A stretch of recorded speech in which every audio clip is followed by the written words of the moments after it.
안녕하세요. 치과에서 일하고 있는 40대 여자입니다. 살면서 간혹 내 약점을 가지고 갑질을 하는 사람들을 만나곤 하죠. 심지어 약점 같지도 않은 약점을 가지고 이러니 저러니 하면서 알아서 수그리길 바라기도 하고요. 남의 약점을 보면서 웃기지도 않는 우월감을 느끼기도 합니다. 울타리가 허니까 이웃집 개가 드나든다는 말도 있잖아요. 하지만 매번 코끼인 송아지처럼 그 말도 안 되는 갑질에 휘둘릴 수는 없죠. 이번에 저는 괜히 약점 같지도 않은 걸로 사람을 과시하는 인간들에게 단단히 참교육을 시켜줬습니다. 치과에서 간호조무사로 일하고 있는 저는 일을 시작하고 3년 정도 지났을 때 첫 번째 결혼을 했습니다. 네, 첫 번째 결혼이요.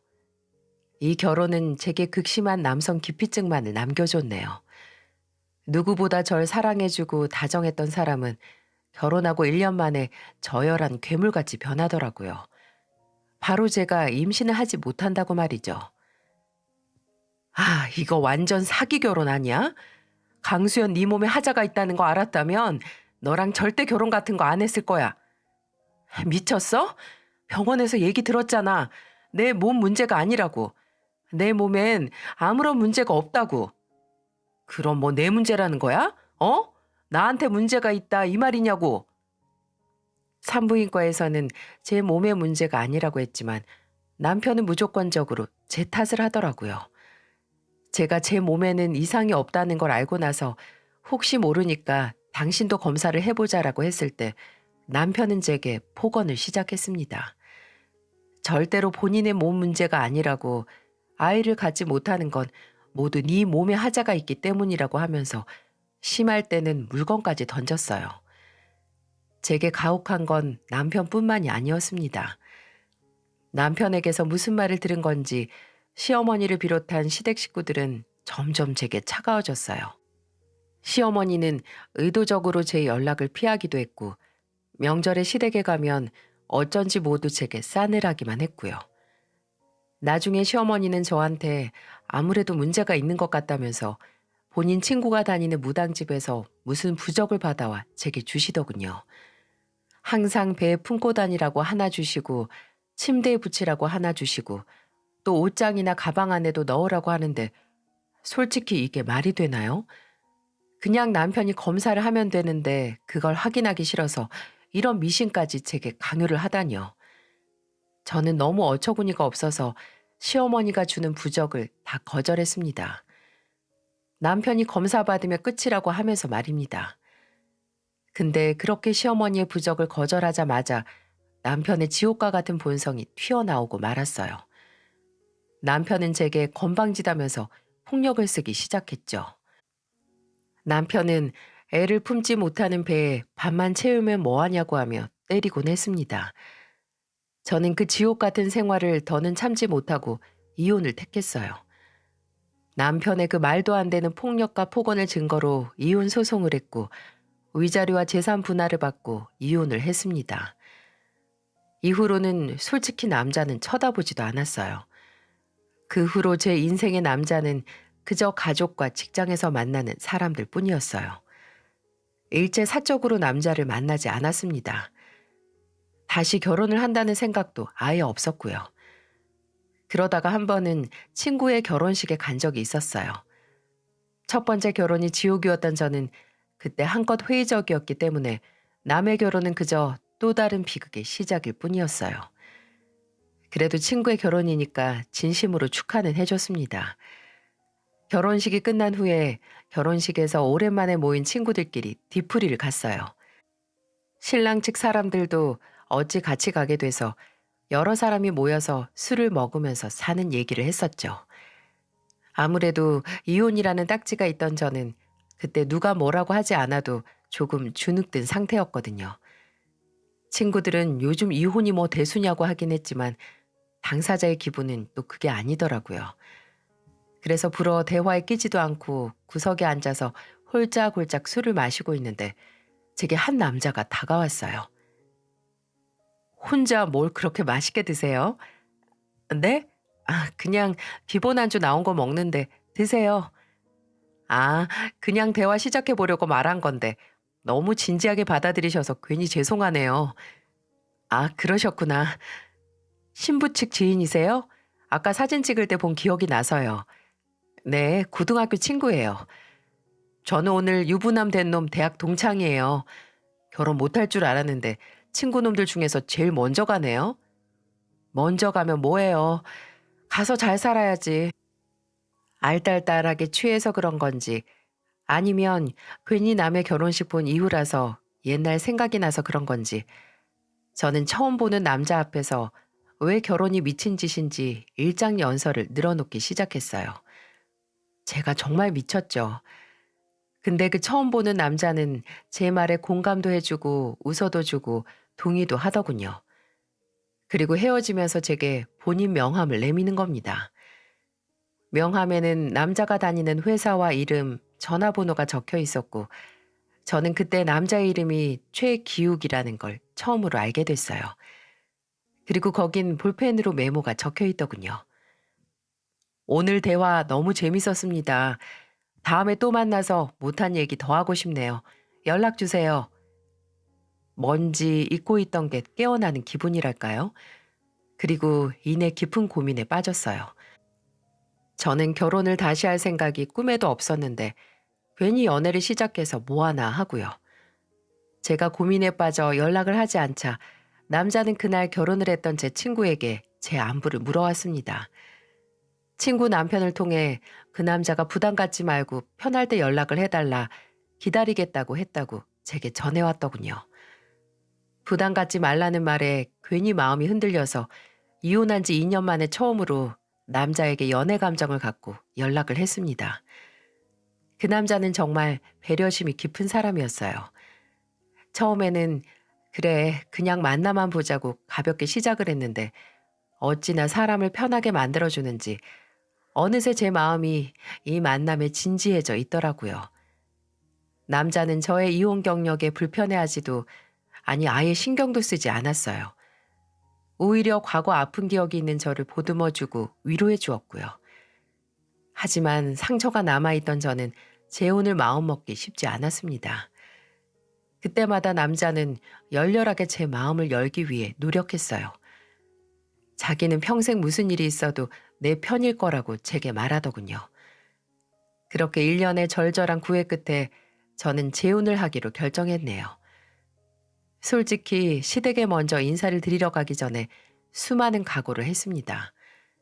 아무리 후한 시댁이라도 이혼 경력 있는 며느리가 마냥 예쁘진 않을 거 아니에요.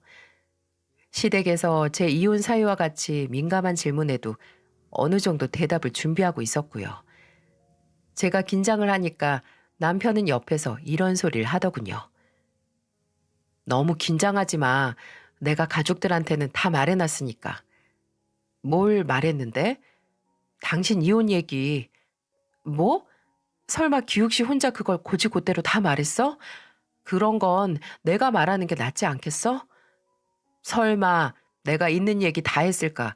그냥 당신한테 더는 물어볼 필요 없게 다 잘 말했으니까 걱정 마.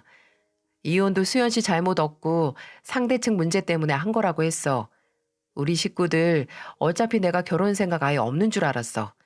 그러니까 이렇게 결혼할 상대 골라온 것만으로도 오케이야. 그러니까 혹시나 당신 과거 때문에 곤란한 일 생길까 걱정 안 해도 돼.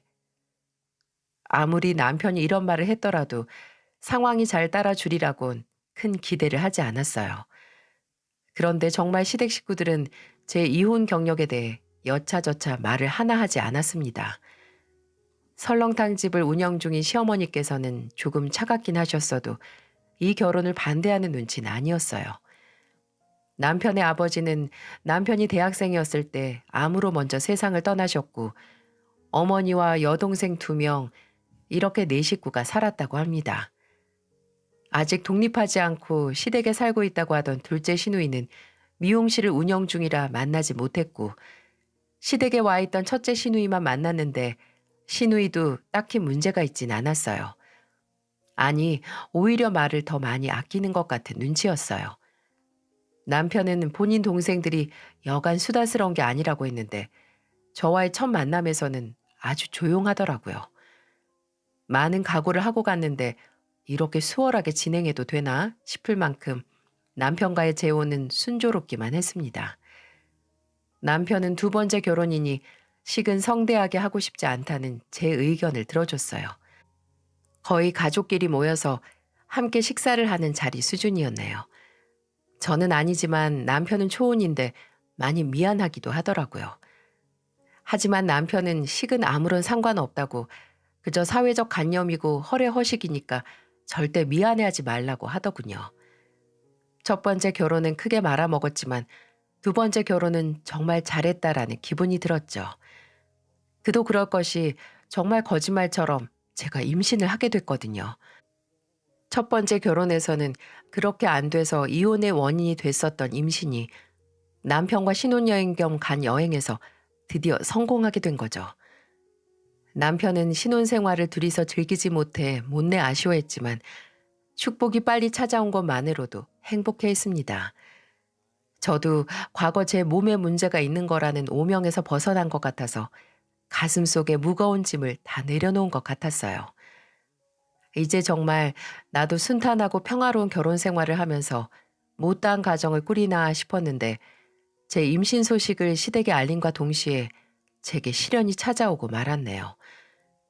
제가 일하는 치과는 일요일에 고정적으로 치과가 문을 닫아 쉬고 토요일을 포함한 나머지 평일에 함께 일하는 간호조무사들과 치위생사들이 돌아가면서 하루씩 쉬고 있었거든요.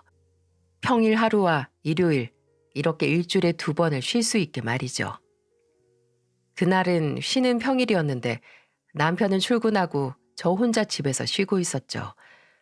평소 남편과 저는 집안일을 6대4 정도로 분담하고 있었거든요.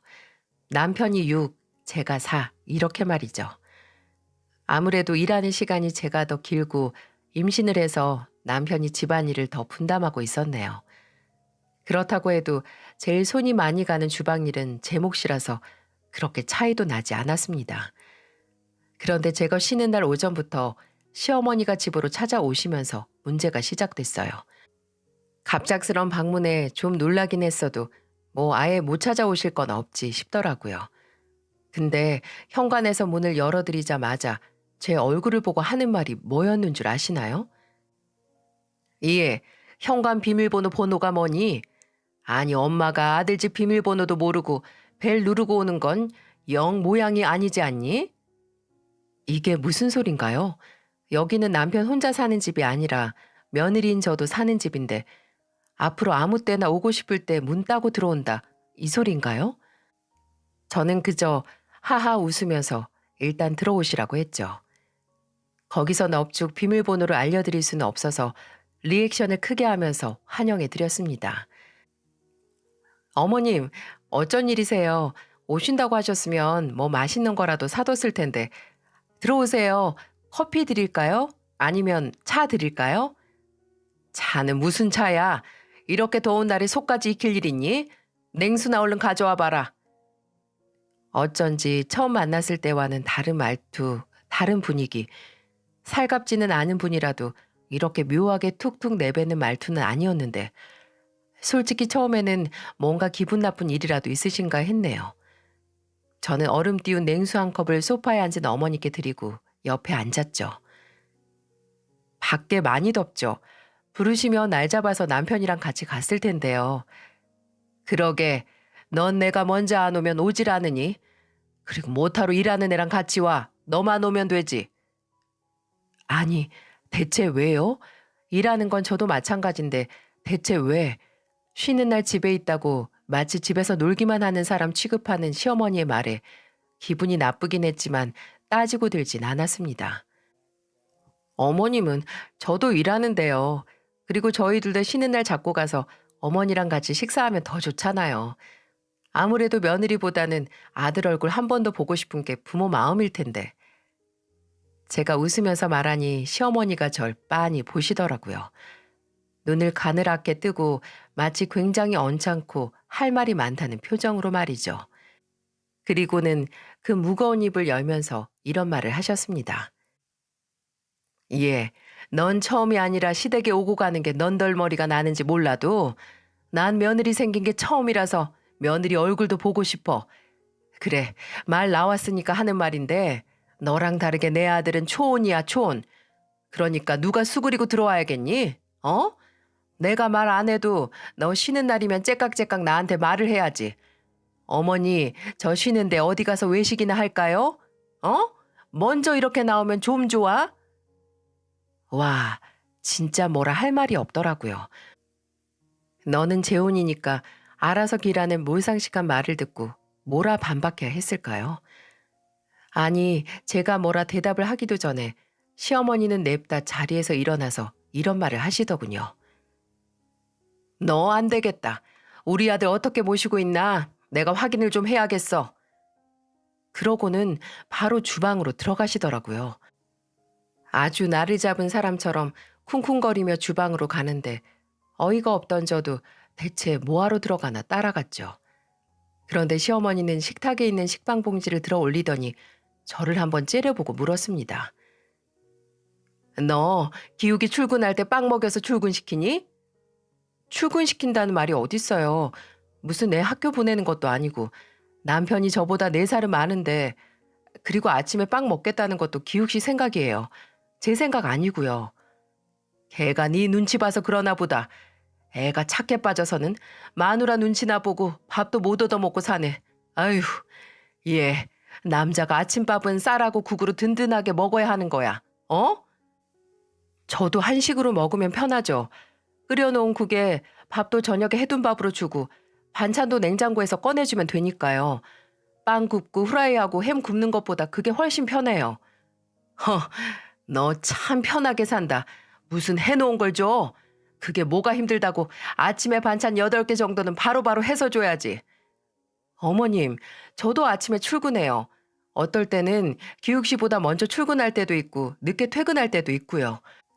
그래도 지금까지 아침이나 저녁 한 번도 빼지 않고 차려서 같이 먹었고요.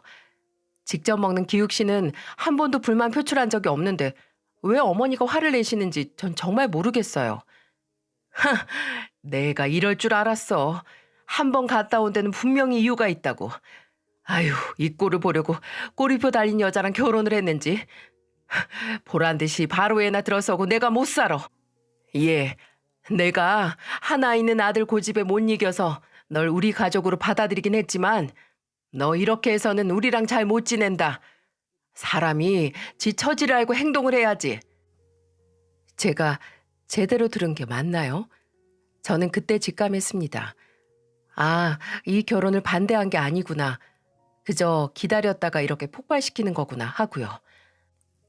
남편의 단호한 결정에 결혼을 받아들이긴 했어도 이혼 경력 있는 며느리 본인들 입맛대로 하려고 벼르고 있었다는 것을요. 정말 속은 기분이었어요. 아예 처음부터 색안경 끼고 절 예쁘게 봐줄 생각조차 없는 시어머니에게 제가 어떻게 했어야 할까요? 이미 첫 번째 결혼부터 시댁의 행포에 질릴 대로 질린 저는 다시 이런 갑질의 관문으로 입장하고 싶지 않았거든요. 어머님, 저도 제 처지가 어떤지 누구보다 잘 알아요. 근데 어쩌겠어요. 이런 제 처지를 알고도 먼저 결혼해달라고 매달린 게 어머님 아들인데요. 저도 결혼 생활 잘하려고 노력할 텐데요. 그건 전적으로 저와 남편 사이 문제가 우선이죠. 너 그러면 아예 시댁은 나 몰라라 하겠다 이거니? 제가 언제 시댁에 잘 안 한다고 했나요? 그저 저희 남편과 결혼 생활에서 이렇게 하겠다 이거죠. 남편은 아무런 불만이 없는데 뭐하러 제가 에너지 낭비를 해요. 원하지도 않는 팔첩반상 아침마다 차리느니 차라리 다른 일을 하는 게 훨씬 낫죠. 안 그래요? 어머니 눈에는 안 찰 수 있겠지만 좀 더 지켜봐 주세요. 어머니 큰아들이 저를 고른 이유가 있겠죠. 네? 살살 웃으면서 말하니까 시어머니 얼굴이 시뻘개져서 말을 돌리시더라고요. 갑자기 바닥이 지저분하다고 뭐라 하시길래 바닥 청소는 남편 몫이라고 말해드렸죠. 그랬더니 또 귀한 아들한테 집안일 맡긴다고 아주 난리를 치시네요. 저도 귀한 딸인데 빨래랑 화장실 청소 도맡아 한다고 했습니다. 그랬더니 다시 꼬투리 잡으려고 집안을 샅샅이 뒤지시는데 저는 주방에서 저 먹을 토스트나 구웠어요. 눈에 불을 켜고 있는 시어머니께 어머님도 토스트 드실래요? 오늘 아침에 어머님 아들은 진짜 맛있게 먹고 갔는데 라고 하니까 대꾸도 안 하시고 그저 제게 앞으로 어떻게 하는지 지켜보겠다고 엄포를 놓으시고 가셨습니다. 솔직히 전혀 무서울 거 없는 경고였지만 착잡해지는 건 어쩔 수 없었어요. 결혼 전부터 저에 대한 건 아무런 문제 삼지 않았던 게 바로 이 순간을 위해서였던 건 아닌가 하는 합리적인 의심이 들었었네요. 그렇게 한 차례 폭풍이 지나가고 저는 남편이 퇴근해서 집에 들어왔을 때 오전에 있었던 일을 다 털어놓으면서 이렇게 덧붙였어요. 어머님한테 말 대답했다고 생각해서 기분 나쁘면 미안해. 근데 이제 와서 이혼 경력 있으니까 알아서 잘하라고 하시는데 여기서 내가 지고 들어가면 앞으로 어떻게 나오실지 불보듯 뻔하잖아. 들어오자마자 현관 비밀번호나 말하라고 하셨는데 그러고 보니 비밀번호 끝까지 안 알아가셨네. 너무 화가 나서 다시 묻는 거 까먹으셨나? 아니야. 알려드리지 마. 잘했어. 나야말로 미안해. 당신 쉬는 날 물으시길래 생각 없이 알려드렸는데 이렇게 찾아와서 당신한테 그런 소리까지 하실 줄 몰랐어. 내가 어머니한테 우리 결혼을 밀어붙이긴 했어도 이제 와서 이렇게 나오실 줄은 상상도 못했어. 내가 어머니한테 다시 말씀드릴게. 내 가족 문제니까 너무 심한 간섭하지 말라고. 그리고 현관 비밀번호도 알려드리지 마. 다시 말 꺼내시면 내가 알려드리지 말라고 했다고 해. 그래도 남편이 이렇게 나와주니 앞으로 갑질의 문이 열릴 거라고 예상했던 불안이 조금은 사라졌습니다.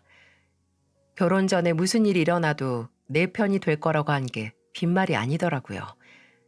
하지만 시어머님의 갑질은 여기서 끝나지 않았습니다. 남편이 아무리 말을 했어도 어떻게 해서든 저한테 트집을 잡고 마치 제 정신머리를 고치고 싶어 안달난 사람처럼 굴었어요. 한 번은 그렇게 원하시던 외식을 시어머님 모시고 나간 날이었어요. 그날은 별말 없으시고 식사를 맛있게 했어요. 그런데 남편이 화장실 간다고 하면서 먼저 계산하고 올까 하고 말을 꺼낸 겁니다. 가면서 계산까지 하지 뭐. 카드 줘? 아니, 나도 가져왔어. 그렇게 남편이 화장실에 간다고 갔는데 저를 빤히 보던 시어머니가 물어보시더군요. 너희 통장 관리는 어떻게 하고 있니? 카드는 누구 명의로 쓰고. 네? 통장 관리요? 갑자기 그건 왜요? 아니, 생활비 어떻게 쓰고 있나 궁금해서. 왜? 내가 이런 것도 모르고 살아야 하니? 그 가시돋친 말에 남편에게 한 소리 들었다고 꽁에 있으셨구나 싶었습니다. 뭐 안 알려드릴 일도 아니라서 저도 간단하게 말씀을 드렸어요. 월급은 아예 한 통장에 모으고 카드는 가족카드 2개 만들어서 나눠서 쓰고 있어요. 그럼 그 통장 관리 누가 하는데? 제가요. 뭐? 네가 뭘 한다고 통장 관리를 해? 그런 건 남자가 하는 게 낫지. 왜요? 남자는 통장 관리 잘하는 유전자라도 타고나나요?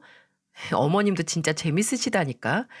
언제는 살림은 전적으로 여자가 하는 거라고 하시더니 통장 관리는 남자가 하는 거라고 하시고. 어머님, 저 헷갈려요. 말도 안 되는 소리에 이렇게 반박했더니 돈 관리는 다르다고 남편한테 맡기라고 일장연설을 늘어놓으셨습니다. 그래서 화장실에서 돌아온 남편에게 제가 물었죠. 여보, 어머님이 통장 관리는 남자가 해야 한대. 근데 살림은 여자가 하는 거라고 하시는데 살림에 돈 관리도 포함된 거 아니야? 당신 어머님 말대로 통장 관리하면서 살림도 다 알아서 할래?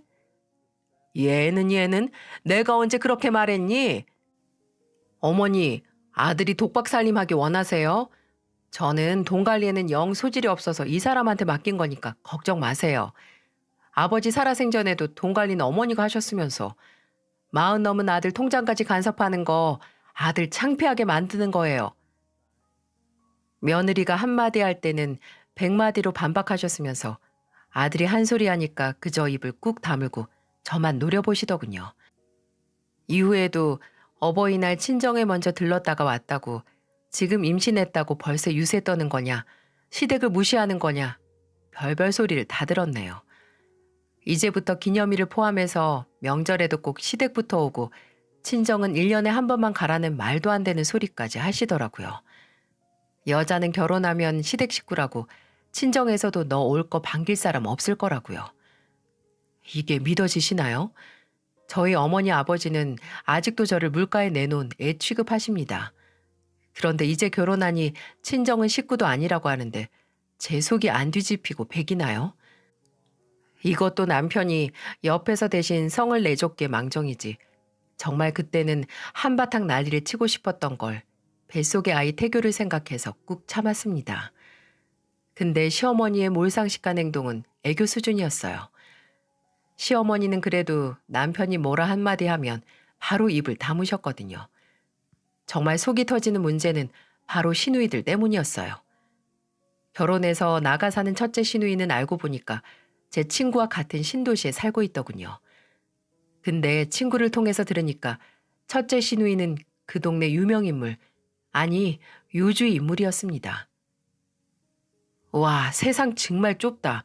네 시누이 땡땡 아파트 거기 살지? 맞아. 어떻게 알았어?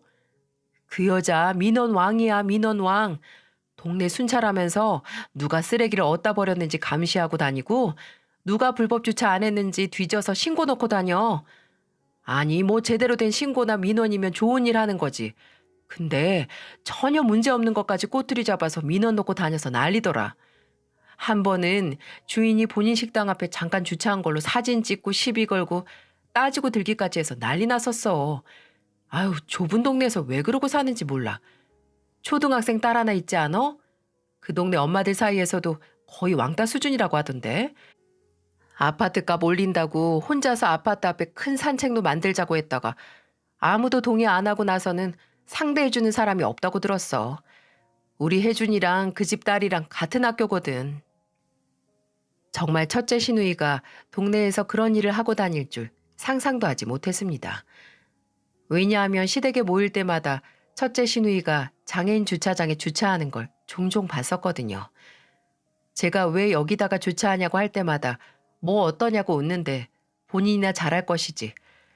종종 시어머니에게 저번에 신고한 거 포상금 들어왔다고 자랑한 걸 들은 적은 있었어도 이것저것 다 꼬투리 잡고 다니는 상습범일 줄은 전혀 몰랐죠. 자매가 꼭 닮아서 둘째 시누이도 꽤 유명했습니다. 둘째 시누이가 하는 미용실이 말이죠. 한 번은 머리가 지저분해서 이왕 가는 거 가족이 하는 곳으로 가도 될까 싶어서 인터넷으로 둘째 시누이 미용실을 찾아봤던 적이 있었거든요. 근데 후기가 정말 엉망이더군요. 원장으로 보이는 사람이 정말 불친절합니다. 머리가 마음에 안 든다는 내색을 조금이라도 하면 바로 싸움하자고 달려드네요. 싸움 따기 하는 미용실에 2번 다시 오지 않겠습니다. 얼굴도 개판이고 인성도 개판이네요.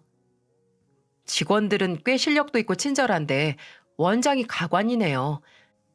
그래도 원장이라서 제일 실력이 좋지 않을까 해서 예약까지 해서 머리했는데 머리 안쪽에 염색이 안 된 부분이 있는 거예요.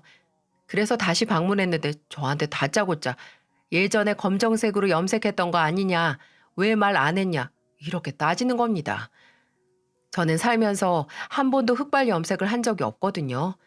지가 제대로 안 해놓고 고객 탓하는 미용실 2번 다시 갈 일 없네요. 등등. 원장인 둘째 시누이에 대한 불만이 넘치는 후기가 가득했어요. 확실히 둘째 시누이는 목소리도 크고 다혈질이라서 시댁에서 한 번 만나면 시어머니나 남편이나 할 거 없이 꼭 한 번은 싸움이 났었거든요. 안에서 새는 바가지는 밖에서도 새는 법이죠. 이렇게 안에서나 밖에서나 문제를 일으키고 다니는 시누이들은 물론 저에게도 피해를 끼쳤어요. 첫째 시누이 부부와 함께 저녁을 먹는 자리에서 시누이가 제게 이런 말을 꺼내더라고요. 새언니, 새언니가 다니는 치과 가면 스케일링은 언니한테 직접 받을 수 있어요? 아니요. 전 간호조무사라서 스케일링은 치위생사 선생님한테 받죠. 어라? 그럼 따로 할인도 못 받겠네? 뭐야? 현서 데리고 한번 가려고 했는데 에휴 좋다 말았네. 그럼 간호조무사는 왜 있는 거예요? 그냥 치위생사만 있으면 되지. 야 최정희 그런 말이 어딨어. 하는 일이 따로 있으니까 그렇겠지. 아니 나는 인력 낭비가 아닌가 해서. 언니 기분 나빠요? 기분 나쁠 게 어딨어요. 현서 데리고 한번 들러봐요. 병원 할인권은 줄 수 있고 뭐 내가 직접 스킬링만 해주면 피바다 될 수 있지만 그거 괜찮다면 나한테 받아보던가요. 아주버니 말이 많네. 여보, 피볼 자신 있으면 가서 한번 받아봐. 매번 기분 나쁜 말만 골라 해서 사람 속을 긁는 건 당연했습니다.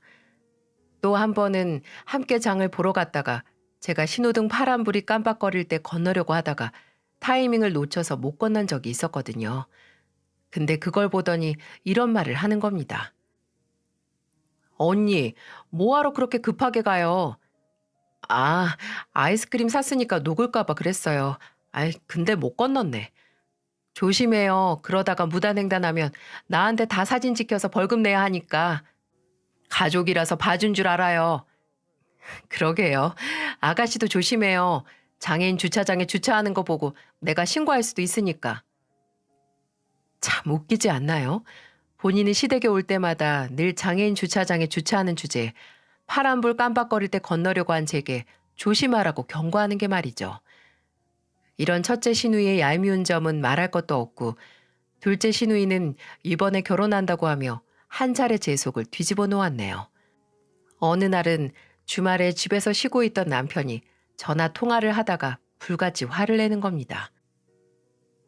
걔 지금 그 미용실 몇 년을 했는데 모은 돈이 없어요.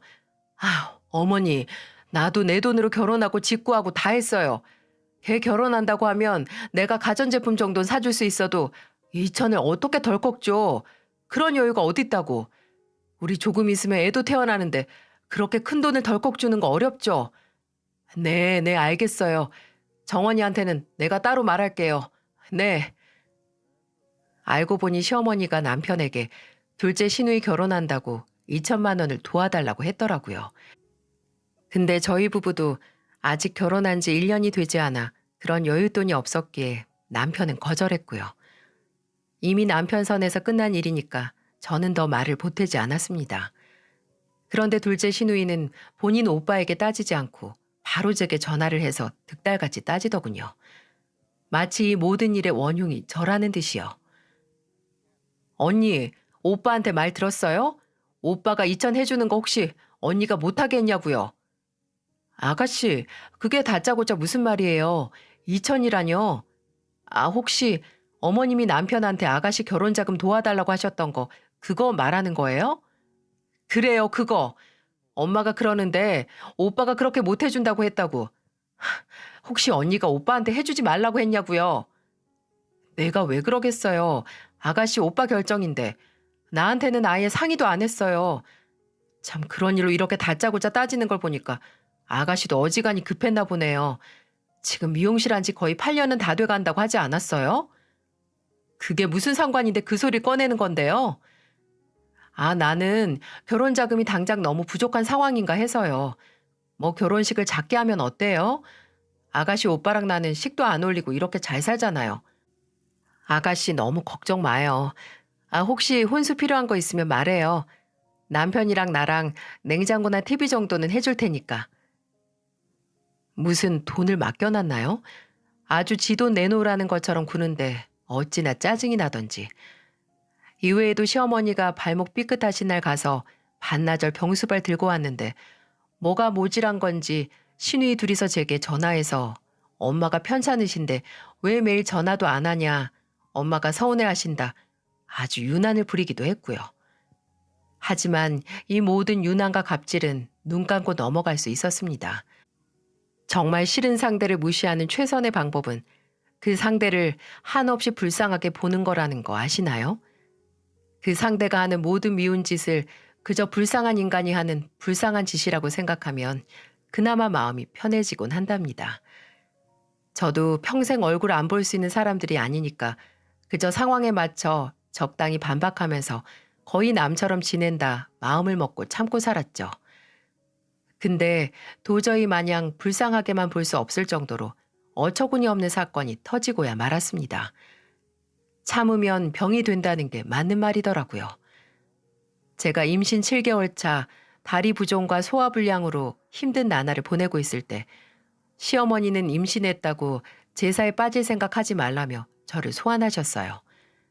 남편은 몸도 무거운데 본인만 시댁에 갔다 오겠다고 친정 가서 쉬라고 했지만 제가 결혼하고 처음으로 참여하는 돌아가신 시아버지 제사이기도 했고 괜히 뒷말 나오는 게 싫어서 고집을 부려서 남편과 함께 시댁으로 갔었죠. 도착했더니 시어머니는 제 몸 상태는 물어보지도 않으시고 곧바로 앞치마를 주시더라고요. 가서 얼른 전부터 붙이라고요. 거실 한복판에는 제가 앉아서 전 붙일 세팅이 딱 되어 있더라고요. 참 눈물나게 고마웠네요. 시누이 2명은 그 옆에 소파에 앉아서 저를 보고 고개만 까딱할 뿐이었어요. 첫째 시누이의 남편이나 둘째 시누이가 결혼할 사람이나 보이지도 않았어요. 현관에 신발이 있었는데 방에 들어가서 자고 있나 보더라고요. 여보, 그냥 앉아 있어. 내가 가서 할게. 됐어. 당신은 주방에서 산적꼬치에 끼우고 동태 간이나 해서 쌓아서 가져와. 아, 야채도 녹두도 갈아 놓고. 저는 주방에 서서 일하는 것보다 앉아서 전이나 부치는 게 나을 것 같아 남편을 주방으로 보냈습니다. 남편이 주방에 들어가자마자 네가 여길 왜 들어오냐고 하는 시어머니의 목소리가 들렸지만 무시하고 후라이팬 앞에 자리를 잡았죠. 언니, 우리가 도와줄게요. 배가 그렇게 부른 사람을 혼자 일하게 할 수 없지. 맞아요. 우리도 오늘 일하러 온 거예요. 야, 정원아, 네가 계란물 무쳐. 내가 부침가루 무칠게. 아니, 전을 부치면서 계란물이랑 부침가루 무치는 게 2명이서 나눠서 할 일인가요? 한 명이서 충분히 하고도 남을 일을 둘이서 하면서 생색이란 생색은 다 내더라고요. 한 소리 할까 했는데 몸도 무겁고 피곤해서 빨리 일을 마치고 집으로 가고 싶었습니다. 혼자서 빠르게 전을 부치기 시작했고 옆에 있던 시누이들은 도와주는 건지 부치는 전을 먹기만 하는 건지 모를 정도로 입으로 들어가는 게 훨씬 더 많더라고요. 어느새 다 부친 전이 준비해둔 쟁반에 쌓여서 새 쟁반을 가져왔어야 하는데 옆에서 놀고 있는 시누이들은 그것도 모르고 그저 완성된 전을 뜨겁다면서도 잘만 먹고 있었죠. 괜히 말 섞기 싫어서 불 조절하고 가득 차 있는 쟁반을 들고 주방으로 가려고 일어났습니다. 제가 쟁반을 들고 주방으로 가고 있는데 첫째 시누이가 말하더군요. 어머, 언제 이렇게 많아졌냐? 새언니 손 진짜 빠르네. 그러게, 이렇게 손도 빠르고 일도 잘하는데 왜 이혼당했나 몰라. 둘째 시누이가 속닥거리는 소리가 제 귀까지 들렸어요. 저는 제가 잘못 들은 줄 알았는데 그 뒤로 서로 속닥거리는 걸 더 듣고 나서 눈이 뒤집히는 것 같았어요. 야, 이혼당한 게 아니라 먼저 하자고 한 거라며. 언니는 그걸 믿어? 다 모르는 거야. 둘 사이 무슨 일이 있었는지. 그런가? 뭐 평소 하는 거 보면 당했을 수도 있겠네. 늘 이혼당한 게 아닌 것처럼 뻗대고 지 잘난 것처럼 구니까 그렇게 느껴지는 거야. 오빠가 속았을 수도 있지. 나는 절대로 이혼 안 해야지. 사람이 뭘 하든 이혼 닥지가 있으면 웃어 보이잖아. 저는 분명히 들었습니다. 본인들 딴에는 제 뒤에서 작게 말했다고 생각했나 본데 피가 거꾸로 솟는 말 같지도 않은 말을 똑똑히 들었어요. 저는 주방으로 가다 말고 천천히 뒤를 돌아 거실에 앉아서 지들끼리 속닥거리는 2명을 쳐다봤어요. 그런 제 시선을 느꼈는지 둘째 시누이가 절 보고 아무렇지도 않은 표정으로 태연하게 말하더군요. 새언니, 가서 새 쟁반 안 가져오고 뭐해요? 우리 바빠요. 전 다 붙이고 여기 나물도 볶아야 돼서. 고사리가 아주 한뭉탱이네. 고사리가 한뭉탱이라고 실실 웃는 낯짝에 이성을 잃는 기분이었죠. 저는 주방으로 가던 발길을 돌려 다시 거실에 앉은 시누이들 앞으로 갔습니다. 그리고 제가 들고 있던 쟁반의 전들을 한 움큼 들어서 시누이들에게 야구공 마냥 던졌어요. 시누이들은 제가 붙인 전 세례를 정통으로 받고 놀라 뒤집어졌죠. 아, 뜨거! 이게 뭐 하는 짓이야? 아우, 미친 거 아니야 지금? 시누이들의 비명을 듣고 주방에서 남편과 시어머니가 나왔어요. 방에서 부스스한 얼굴로 첫째 시누이 남편도 안방에서 나왔고요. 바닥에 앉아서 머리에 무수히 많은 전들을 뒤집어 쓰고 있는 시누이들과 앞에 굳은 얼굴로 서 있는 저, 남편과 시어머니는 그 모습에 놀라서 무슨 일이냐고 묻는데 저는 대답도 하지 않고 자빠져 있는 인간들에게 말했습니다. 내가 이혼하는데 니들이 뭐 보태준 거 있어? 뭐라고? 귓구멍에 전이 틀어박혔니? 왜 한 번에 못 알아들어? 내 이혼에 너희가 뭐 도움이라도 된 적 있냐고.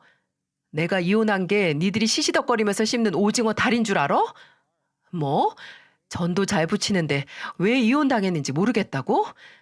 이혼당한 주제에 뻗대고치 잘난 줄 안다고? 뭐? 너희 진짜 그랬어? 이 사람한테 정말 그딴 소리 짓거렸냐고? 아니, 우리가 언제 그렇게 말했다고 그래. 그냥 우리는.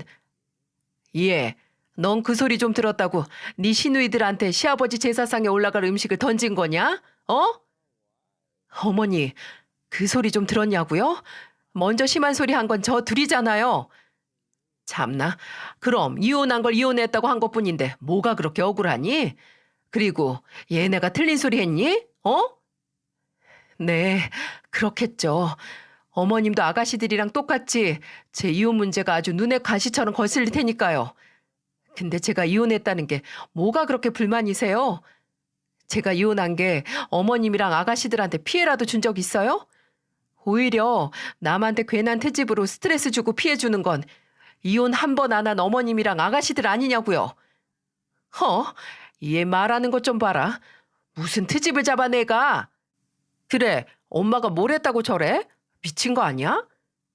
어머님은 이혼했다고 머리 쑤그리고 마냥 고분고분한 며느리 원했는지 몰라도 저는 그 집 못해요. 제가 첫 번째 결혼을 실패했다는 것보다 더 문제는 어머님하고 거기 있는 두 딸의 인성이니까 앞으로 그 인성 고칠 계획 없으면 얼굴 볼 일 없었으면 하네요. 결혼은 실패다 싶으면 그만두면 되는데 동네에서 답 없다고 소문난 그 성격 어떻게 고치려나 참 궁금하네요. 저는 그대로 앞치마를 내던지고 현관으로 향했어요. 남편도 가방을 챙겨 제 뒤를 따라왔습니다. 시어머니는 그런 남편에게 불호령을 내렸죠. 얘 기우가 너 지금 쟤 쫓아서 나갈 거냐? 어? 네 애미랑 동생들한테 눈 똑바로 뜨고 바락바락 성이 난 애는 저런 되바라진 애 쫓아간다고? 저도 더 이상 못 참겠어요. 어머니랑 저 둘이 매번 보여주는 무례한 행동들 창피해서 못 견디겠어요. 앞으로는 연락하지 마세요. 저 사람 화 다 풀릴 때까지 저도 집으로 오는 일 없을 거니까. 시어머니는 남편의 이름을 애처롭게 불렀지만 남편은 뒤돌아보지 않고 저를 부축해서 시댁을 빠져나왔어요. 그대로 집으로 가서 남편은 제게 너무 미안하다 빌었습니다. 남편이 사과할 일도 아닌데 어찌나 몸들 바를 몰라 하는지.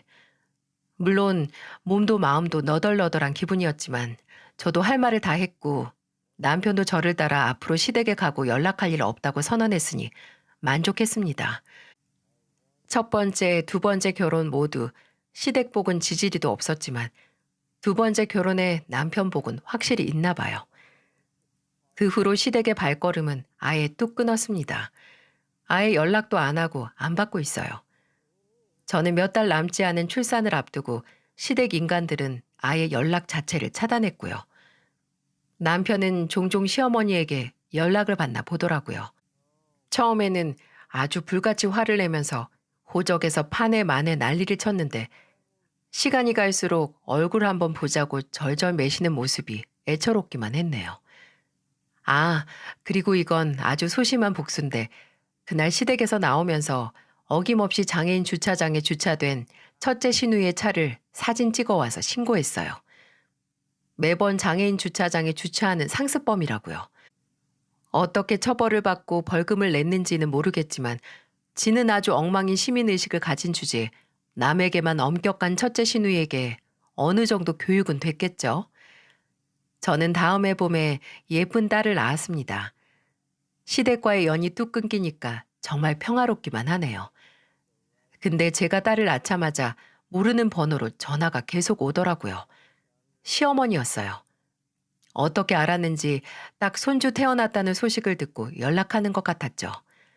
근데 연락해서 하는 소리가 가관이었네요. 얘, 넌 내 손주를 낳고 연락도 먼저 안 하니? 어? 그 일 때문에 아직도 꽁에서는. 어머님 손주이기 전에 제 딸인데요. 저는 제 딸한테 저 무시하는 사람들 보여주기 싫어요. 그만 끊을게요. 야야, 잠깐만 기다려라. 그래, 나도 심하긴 했어. 그래도 어떻게 이렇게 모르는 사람처럼 지내니? 어? 마음 좀 풀고 없던 일로 하자. 미안하다. 이 한마디가 얼마나 어렵길래 그저 없던 일로 하고 넘어가자고 할 수가 있죠? 전혀 반성도 미안한 생각도 없는 시어머니 전화는 바로 끊었어요. 계속 연락을 해오긴 했지만 받지 않았습니다. 남편도 당신 마음 풀릴 때까지 모른 척 하라고 했고요. 오히려 남편은 본인이 더 화가 났다고 제가 화가 풀려도 본인이 평생 연락을 안 하고 살지도 모르겠다고 하네요. 그 후로 몇 번 더 전화도 오고 집 앞까지 찾아오기까지 했습니다. 한 번은 제가 딸을 낳고 1년이 넘어갈 때쯤 딸을 데리고 산책 나갔다가 절 찾아온 시어머니를 마주쳤네요. 1년이나 지나니까 이제야 찾아와서 사과할 생각이 들었나 했습니다. 시어머니는 유모차에 있는 제 딸에게서 눈도 못 떼고 다 죽어가는 목소리로 제게 말했습니다. 이제 나 좀 봐주라. 내 손주 앞에서 꼭 이래야겠니? 어? 내가 못 살겠어서 그래. 아휴, 정이랑 정원이 지금 다 이혼당하게 생겼어. 이걸 어쩌면 좋니? 글쎄 바람이래 바람. 그년들 둘 다 바람나서 지금 김서방이랑 강서방 다 소송한다고 난리 났어. 좋은 변호사 구하라고 하세요. 이혼 선배로서 해둘 말은 이것뿐이네요. 예, 수연아. 내가 이렇게 잘못했다고 하잖니. 어? 너 정말 언제까지 이럴 건데? 너 정말 애미랑 자식 사이를 아주 뜯어놔야 성이 풀리겠어? 어머니랑 아가씨들이 와서 무릎 꿇고 빌면 생각해 볼게요. 그리고 제가 어머니 아들 붙잡고 있는 거 아니에요. 남편도 화가 많이 나서 결정한 일이에요. 또 제 탓으로 돌리지 마세요. 저는 그렇게 말하고 뒤돌아 집으로 갔습니다. 그 후로는 따로 연락이나 찾아오지도 않는 게 무릎 꿇고 빌고 싶진 않은가 봐요. 아쉬운 사람이 우물 판다고 저야 와서 빌든 말든 상관없죠. 사람 일이 어떻게 될지 모른다고 제가 이혼했다고 무시하던 시누이들은 바람나서 이혼당할 위기이고 시어머니는 딸 2명 다 이혼녀 딱지 붙을 참이네요. 이래서 사람이 착하게 살아야 하나 봅니다. 지들이 그렇게 괄시하던 이혼녀 입장이 되리라곤 상상도 못했겠죠. 이혼을 했던 뭘 했던 솔직히 그게 무슨 문제가 있나요? 그저 나 자신이 바르고 올곧은 사람이면 사회적으로 부당한 시선과 손가락질에도 꿀릴 것 없잖아요. 이제 남편은 시어머니가 해오는 연락을 받긴 하지만 제게 따로 시댁 얘기를 꺼내지 않습니다. 제가 화가 풀릴 때까지 기다린다고 하네요. 그나마 이렇게 남편 복이라도 있어서 정말 다행이지 싶습니다. 앞으로는 괜히 꼬리표로 나를 괄시하고 갑질하는 인간들은 그냥 무시만 하는 게 아니라 제 인생에서 내보내야겠어요. 무시만 할 게 아니라 아예 안 보고 사는 게 최선이라는 걸 이 일로 확실히 배웠어요. 저의 긴 이야기를 들어주신 분들도 앞으로 꼬리표로 사람을 무시하는 그런 인간들을 인생에서 다 쫓아내 보내시길 바랍니다. 그런 인간들 일일이 상대하고 살기에는 인생은 짧고 내 에너지도 남아나지 않으니까요. 들어주셔서 감사합니다. 모두들 행복하세요.